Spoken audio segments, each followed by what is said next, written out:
Bismillahirrahmanirrahim. Assalamualaikum warahmatullahi wabarakatuh. Halo teman-teman, di video kali ini saya akan membahas tentang teori perkembangan.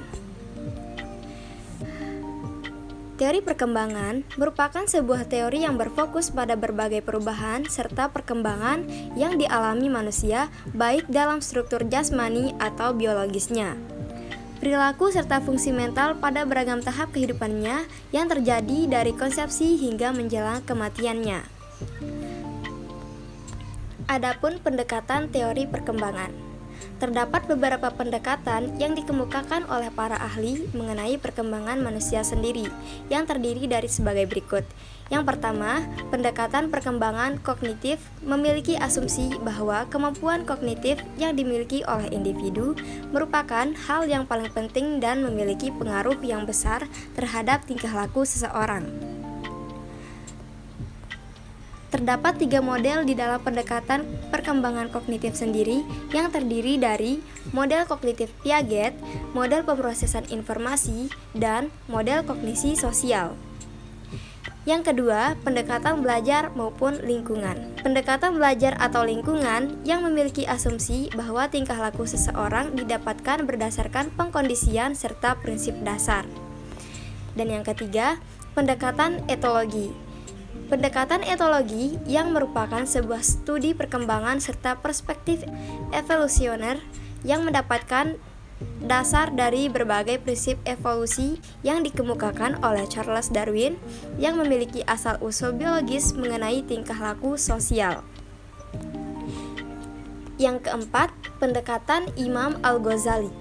Pendekatan Imam Al-Ghazali yang mengemukakan pendapatnya bahwa seseorang dilahirkan dalam kondisi membawa fitrah yang sehat serta seimbang, yang kemudian kedua orang tuanya serta lingkungannya berada yang memberikan pendidikan. Kemudian kita akan membahas tentang teori perkembangan manusia. Selain pendekatan, terdapat pula 4 teori perkembangan manusia yang dikemukakan oleh para ahli yang terdiri dari sebagai berikut. Yang pertama, teori empirisme. Teori perkembangan manusia pertama yang dikemukakan oleh John Locke adalah teori empirisme. Teori ini sendiri memiliki anggapan bahwa perkembangan seseorang dipengaruhi dari berbagai pengalaman yang diperolehnya selama perkembangan sejak lahir sampai dewasa.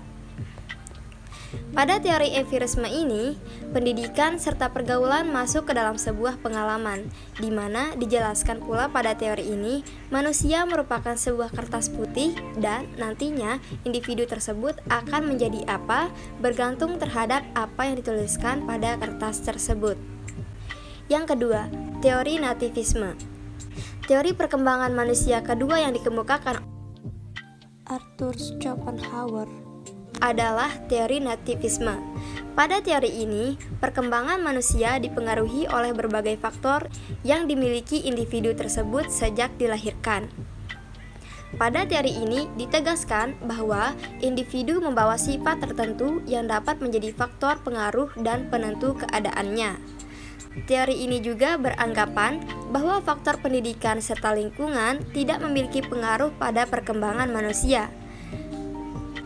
Dengan hadirnya teori ini, terdapat pula pandangan di mana individu telah ditentukan pada sifat-sifat yang ada dan hal tersebut tidak bisa diubah, yang membuat seseorang akan sangat bergantung terhadap sifat yang diturunkan dari kedua orang tuanya. Hal yang dimaksud adalah bila orang tua dari individu merupakan orang yang baik, maka individu tersebut juga akan menjadi orang yang baik. Dan begitu pula sebaliknya. Menurutnya, sifat baik maupun jahat yang ada pada seseorang tidak dapat diubah. Yang ketiga, teori naturalisme. Teori perkembangan manusia ketiga yang dikemukakan oleh Jean-Jacques Rousseau adalah teori naturalisme. Pada teori ini, beliau mengemukakan pendapatnya bahwa semua orang adalah baik ketika baru datang dari tangan sang pencipta, namun semua menjadi buruk di tangan manusia. Aliran teori ini juga dapat disebut sebagai aliran negativisme. Hal tersebut dikarenakan pendidik memiliki kewajiban untuk membiarkan pertumbuhan anak didik dengan sendirinya maupun diserahkan kembali ke lingkungannya. Bahwa seseorang anak tidak memerlukan pendidikan, namun yang diperlukan adalah untuk seorang pendidik menyerahkan anak tersebut ke alam, agar pembawaan yang baik sejak lahir tersebut tidak menjadi rusak dengan adanya proses kegiatan pendidikan yang dilakukan tersebut. Teori naturalisme ini memiliki anggapan bahwa alamlah yang menjadi faktor penting dalam pendidikan seorang anak. Yang keempat, teori konvergensi. Teori perkembangan manusia keempat yang dikemukakan oleh William Stern adalah teori konvergensi. Teori ini sendiri merupakan sebuah gabungan di antara dua teori perkembangan manusia, yaitu teori nativisme serta teori empirisme.